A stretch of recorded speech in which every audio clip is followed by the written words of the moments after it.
In my early careers, one of product leaders who was very influential to me used to say to me, Shub, if we can't measure it, don't build it. So if you think about in that way, if you can't measure trust, how are we even talking about trust?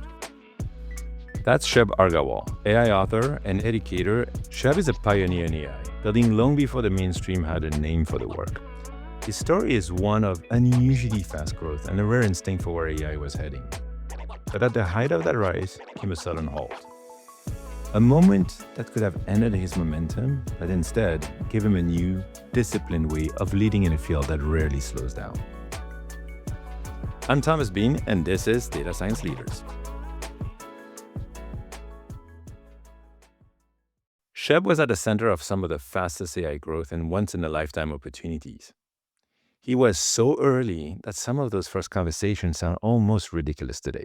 I distinctly remember I was sitting in the room, we were talking with a lot of people, we were brainstorming with our SVP. I said, what if we call it human plus AI? That AI is not supposed to replace you, it is supposed to work with you. And then we created this nice image of human and AI handshaking and working together as a team. So we had to come up with a way for people to understand the value of it. And those early conversations of bringing users into the promise of AI led to exciting professional and personal opportunities. So it's late 2019. What do you think your future held in store in terms of maybe the technology and the vision? How are you looking at the future then? Converska at that time was going through a very, very good run. So we had a rejected acquisition offer from a very, very large company. And it was one of the very few companies in that kind of space doing that kind of work. We had 2,000 clients, including Microsoft. At the same time, you were actually interacting with Google and Meta, who was trying to hire you based on the vision and what you had built. So, what kind of roles did they approach you with? What did it look like? So Google had reached out to me for a leadership role in Google Cloud, in AI group. Meta had reached out in their AI group as well. Sheb had it all: the pace, the recognition, and the chance to do even more. But something underneath that momentum was starting to strain, and soon his focus was being tested in ways he couldn't imagine. It was September 2020, peak of COVID. Um, and a wave of COVID has hit India. And I was in a delusion that it can never happen. And my dad will say, Shub, one day I'll go away. I said, Dad, stop talking about that. Never say things like that. Nothing is going to happen to you. And I meant it. He was very, very fit. He will wake up at 4 a.m. in morning every day, go for a run. He was extremely fit. And he said, oh, these are the hard times. My student need help. And I told him, Dad, you can't go at this time. It's COVID. It's very risky for you. He was very, very committed educator. So he went with over there and he catched COVID. And I didn't even know. And within 3 days, he passed away. It was all work from home that time. I was working from home, and I was getting these calls, as I said, from Google and Meta for head of. I was interviewing. I was actually in final rounds of interviews with them. I put everything on a side. I said they kept on emailing me for 6 months, and I had a different priorities. I needed to take care of my family first, and I started writing, and I starting doing other things. So I shifted my priorities at that time. But I was very clear in my head that I have been a builder. I can go back to Valley anytime I want, but I need to first explore myself. I used to have very deep conversations with my dad on what should we all be doing, and he always thought teaching is very important, educating the next generation is very important, and he used to always say it's in your DNA. I know working in industry, earning money, building stuff, fine. But teaching is in your DNA. I know you'll turn around and come around and do that. And I didn't take him that seriously until that time. But once he passed away, because it was very hard for me, because I never thought it could happen to me. I mean, honestly, I was in that state. It gave me a realization that I need to think about things differently, about life. So after this period, hard period, you leave Conversica and then you choose to join a financial regulator. So tell us how this opportunity came about, because it's quite the contrast between the two environments, I suppose. So how did the opportunity come to you? Yeah. So with I wanted some space to think while keep on making an impact in industry. And this opportunity fell accidentally in my lap. They reached out. They wanted someone to come in and think about AI transformation for regulatory world and how AI can transform it, build those teams, build those capabilities, build the product muscle around it. And I thought it was interesting. I've worked for corporate all along. What if I try to make impact at a United States level in some way? And that's what that opportunity was. um, Making an impact across United States financial markets to protect them. And I felt it was a great set of people and a different side. And I felt it will allow me some space alongside while making impact to do other things, and start exploring other things as well in parallel. Ultimately, what allowed me to survive or succeed there was that foundation understanding and intuition around how to think about AI in a systematic way, how to think about product in a systematic way, what makes product in AI successful, learning those complexities and then applying and shaping those. And they knew I didn't had a background, but they were totally okay with that. And that was actually a very, very good run.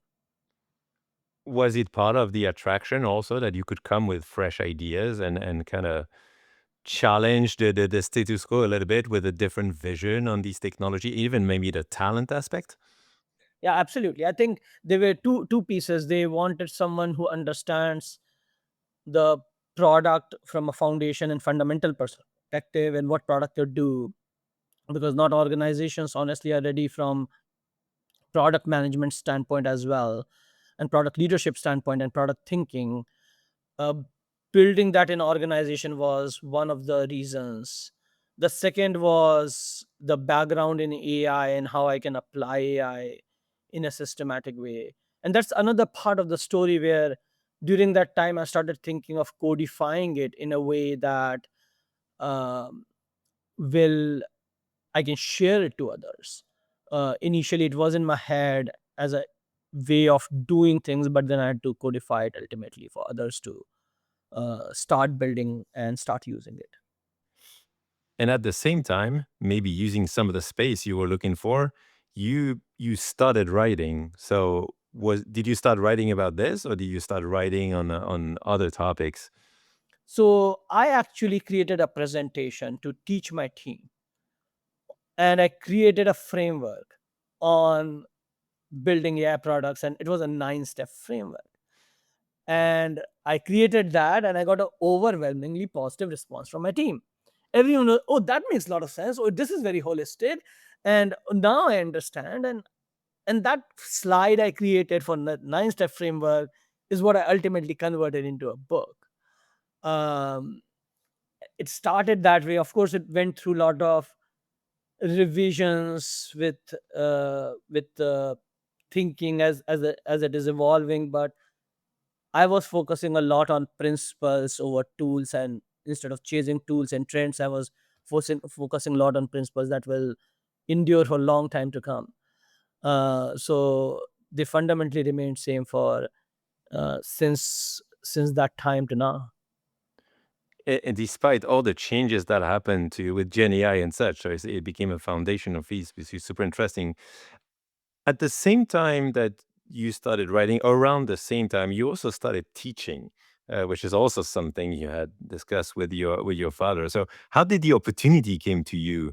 The When USC contacted you, or you found out about the opportunity at USC? Yeah, and I think this is where maybe the life is. If you have an intent, it comes to you. Um, and I, I, I actually randomly applied only to one position at USC. I saw that it was a position. I just submit my resume and I forgot about it. And who submits a resume and gets a response? And I got a response, an email, and then wanted to talk to me. And the interesting story is I talked to the director of that academic program over there, and I said, okay, what do you want me to do? You want me to come and do guest lectures? Well, no, I want you to teach a class.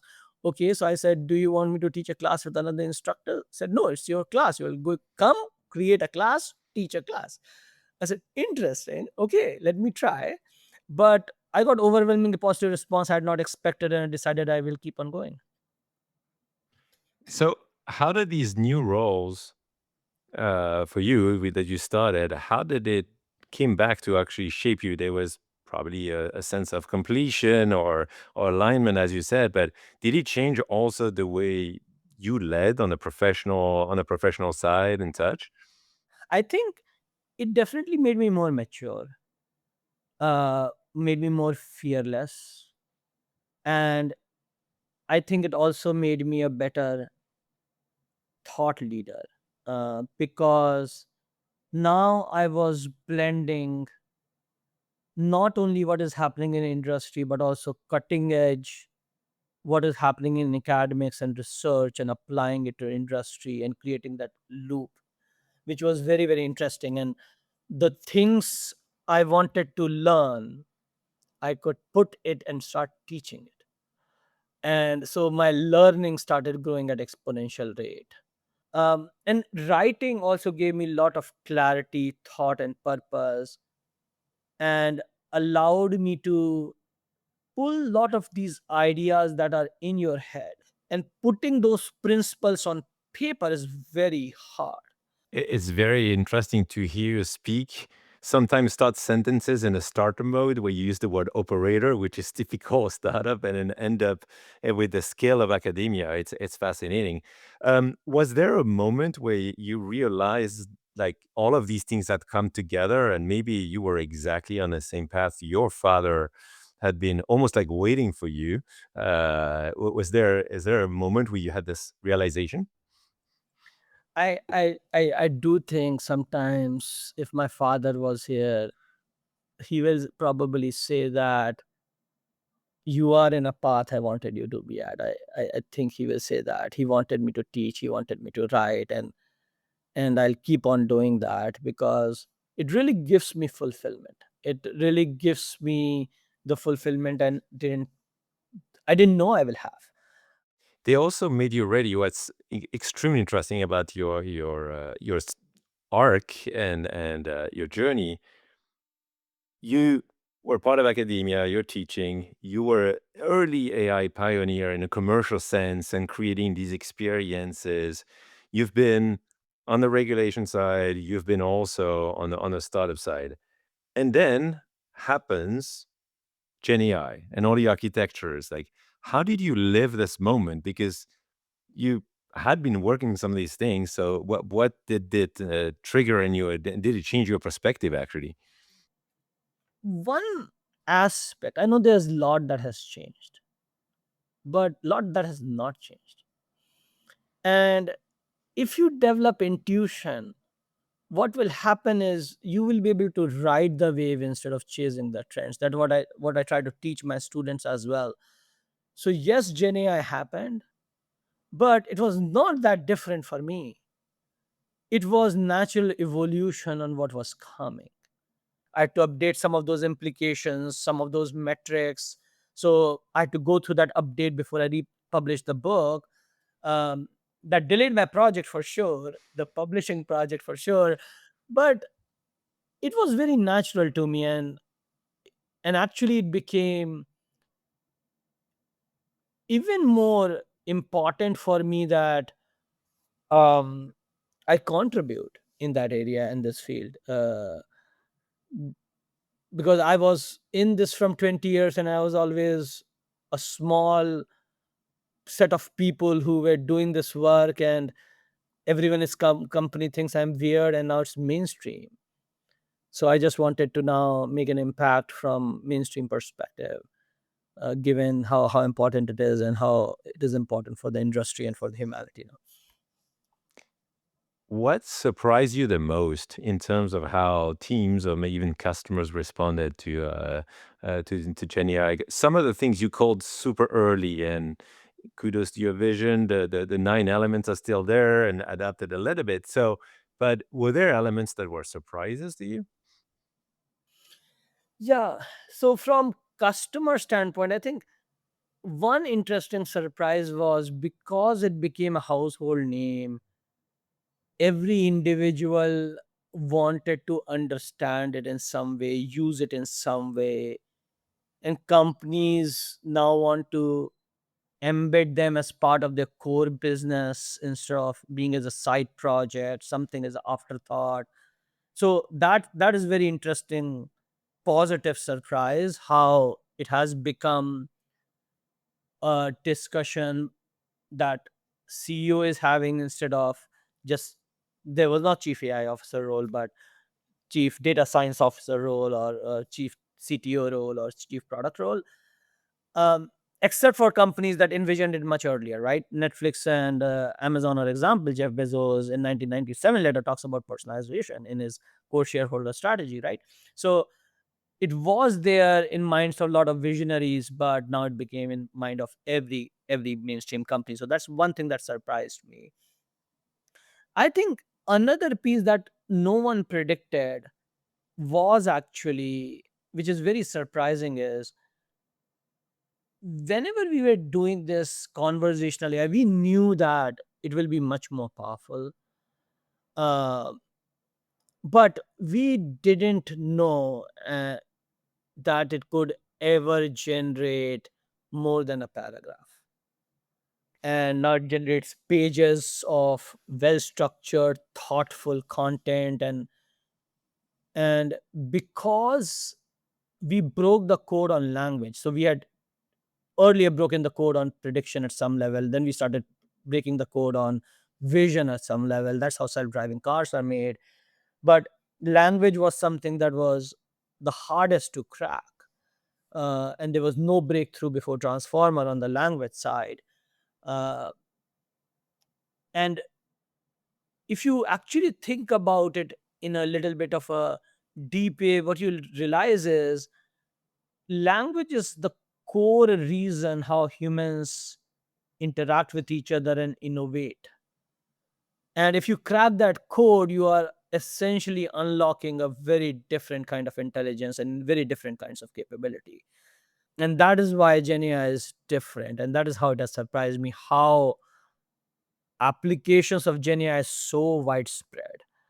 Um, it is just language, but because language is the connector for everything, it is impacting the vision, it is impacting the prediction, it is impacting each and every aspects of traditional ML2, which are not related to language, but it is impacting all of those. In this context, and you've worked at regulators, and now you worked at US Bank, a heavily regulated environment. Then, as a leader, how are you looking at this incredible potential, but the way to manage the risk or keep actually the uh, AI to behave in a certain boundaries. People talk about governance, people talk about compliance and such, but this, how do you look at this? You have a product view on things, but also you need to make sure the product sticks to really how it drives value. Has your perspective on such processes changed, especially having worked for regulators before? Yeah. So I'll say few different things. And because I work for regulators, I am not afraid to talk to risk teams and have a conversation around how to solve a problem and how to move things forward. I talk to them and understand what risk they are trying to solve for, what policy they want to make sure is addressed. And then instead of they giving a solution, I ask them, okay, after you have told me the problem you're trying to solve, let me give you a solution, let me see if it is acceptable to you or not. And then I'll try to think hard and think of solution that will be at the intersection of uh, that risk and at the business benefit and the customer benefit, and that has allowed me to move these things forward. So that's, I guess, the first thing. A lot of people get frozen with what is happening, and therefore they are not able to move these conversation forward in the industry because they don't know how to move it forward. And then you have to figure that out, working towards it, narrowing the scope if necessary, making sure there's a trust built between the team so that you can have those conversations. Now, second is obviously the governance responsibility we talk about, that is very super critical and important. One mental model I have in my head is, and I try to talk to everyone, is AI is evolving and AI is going to evolve and AI is going to surprise you. It's like a kid, you teach something and he will surprise you in the ways you never imagined. If you have given your kid right parameters, right moral structure, right data points, then those surprises will be positive instead of negative. And that's essentially, that's what translates into the guardrails you talk about. You put guardrails there, you have audit trails, you have moral ops, you have metrics, you have these operational rhythms. Essentially that is what it is. You want to make sure these surprises are going to happen, they're benefit for your business, not in negative impact on your business. I think the third thing I started thinking hard about was, which is more recent, lot of people are talking about trust, but we don't measure it. And there's a saying in industry that, and in product at least, one of my in my early careers, one of product leaders who was very influential to me used to say to me, Shub, if we can't measure it, don't build it. So if you think about in that way, if you can't measure trust, how are we even talking about trust? And performance of a model is not equivalent to trust in a model.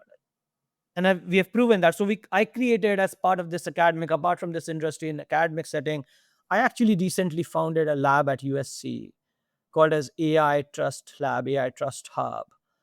Um, and the goal of that is to actually evaluate models and agents on trust. So we came up with this framework to score and evaluate the trusts, and that's the fundamental foundation work we are doing. And my hope is, if we can measure trust in an effective way, it will move the industry forward, because trust is the last frontier.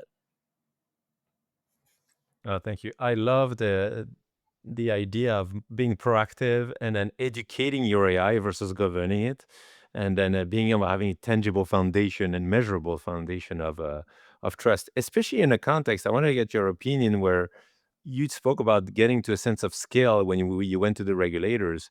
Now the application of AI is beyond just. I mean, I know people talk about agents and such, but we're going at the process level, even at the government. So the impact is massive. How do you feel that we're going to keep on transforming this way, and how does it mean for you, a leader, in terms of the scale of the impact that you can now have? Does this do you look at uh, these initiatives in a different way? Yeah, there's agentic AI, but now these agentic AI are going to transform each and every pieces of this ecosystem and the processes that humans have fundamentally done. And a lot of assumptions that we have made are going to be tested and pressure tested. And a lot of things we have built, maybe agents can help us do those. I think the first is, if you go in a level of process transformation of the company where humans are involved, and when you bring the agents in to do the job, there are two things. One is there's a fear of people, that fear from people that they will lose their jobs. And the way, at least I want to position and think about this, is how can we empower our workforce, empower our teams, so that they are better equipped to do the work, and these agents are helping them do their job, and making them more impactful and effective. So again, coming back to the human plus AI piece of it, I'll give you an example. If you think of a sales rep, and if you ask a sales rep, hey, do you like pulling all this data about the customer and going through these SQL databases and pulling all the document, and they don't. They want to talk to the customer, see in their eyes, and sell the product and build that relationship and sell more and sell more. But they are bogged down with this data today before they can have an effective conversation, or they're scared to not have any conversation at all because they don't know anything about the customer. Both are problematic. Now, if I try to bring an agent in that gives that power to them, it's actually beneficial to them. But there's initially a visceral reaction where you say, oh, this is going to take my job because I used to do that. 70% of my job was pulling data. What if I make third, but the payment comes from that 30% job when you close the deals? What if I make your job 100% sales job? You're going to make more money, more effective. The company is going to benefit. So there's like an education that you have to go through, and once you go through that, then you get a lot of positive reaction and adoption and excitement. So that's one of the very, very important things I have seen from the agentic standpoint and the process standpoint. I think another piece we have to worry about is, I think of it as, and maybe I'll go back a little bit philosophically and then I'll come to one more philosophy. If you think in 1970s, we didn't have software. We used to manage people. It was industry, and these we are managing people, we are getting work done from people. And then the softwares came in. We started, of course, we are managing people, but we are managing softwares even more than people. Now, agents are coming in. We are going to go in the same word of managing some kind of beings, even if they're digital beings. So, if we are going to do that, they need to be performance managed, and we should be able to work with people we trust. So, we should be able to work with beings that we are going to trust. So, we need this new mental model and framework around how do we manage these agents, because these are workers, literally our workers within our company, within, and they're reporting to us. And even if earlier you used to be IC, individual contributor, now you have 10 agents reporting to you, everyone is a manager. And you need to have that management capability to make sure the tasks are assigned to the agents and they're managed and they're trusted, very similar to a job a manager has. So that's the second piece of a shift, the skill set development of people. And maybe third is, when all these processes change, and I think coming back to the point one, we will come to a word, and this is where I'm AI optimistic. We'll come to a word where we will start doing more meaningful work, because who decided? I don't know who decided our jobs is to stare at a computer and do data entry. Who decided? And why are we happy about it? I don't know why we are happy about it. What if our jobs were entirely different? Imagine, I was thinking about it one day. Imagine the plants grow on their own. We don't have to worry about it. They grow. What if they didn't grow and we had to do things to make them grow? And then we attached ourselves to that job of making sure plants grow inch by inch instead of they growing on their own. And now, if plants start growing on their own, we feel threatened that our jobs are going away.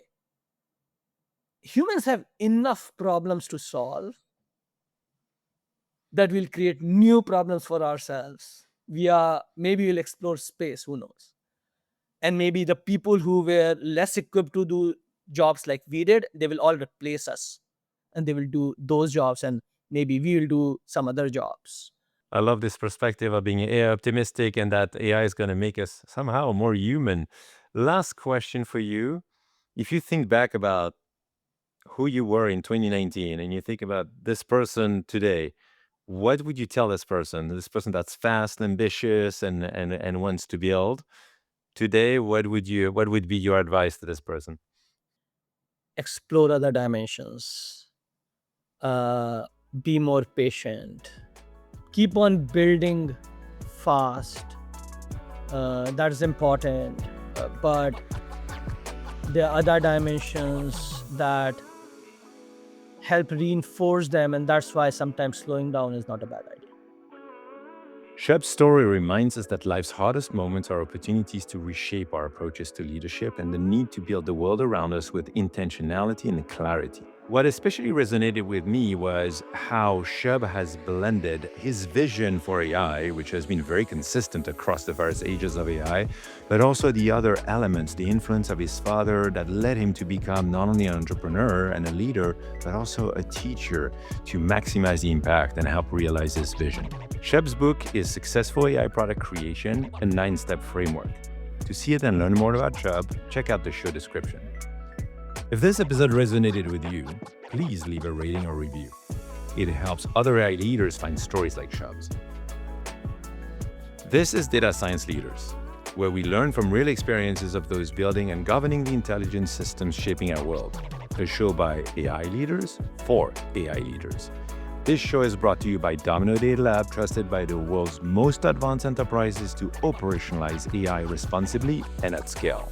I'm Thomas Bean. Thanks for joining us.